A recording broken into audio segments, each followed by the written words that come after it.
Our memory, with the help of a storage drive, is what keeps us going when the going gets tough. What exactly makes up a fond memory?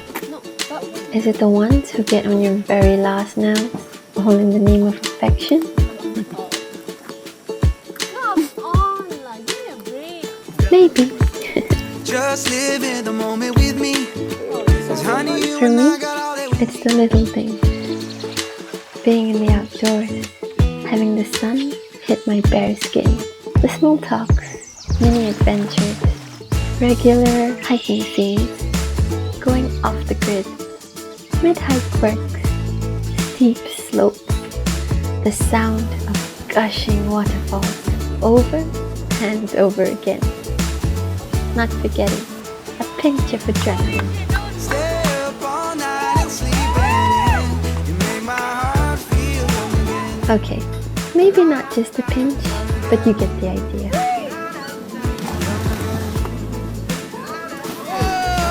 Occasionally, something unexpected happens. Apparently, we didn't bring enough gas, and we're supposed to cook French toast, but now we are bringing it to the shop there.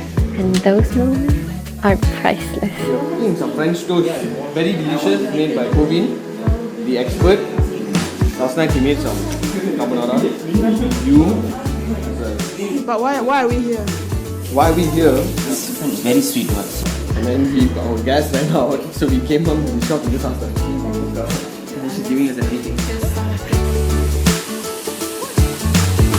There's a saying that goes, the best memories are almost always never planned out.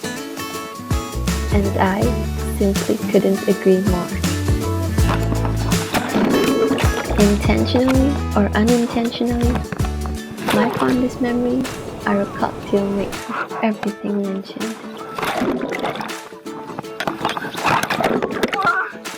What about you?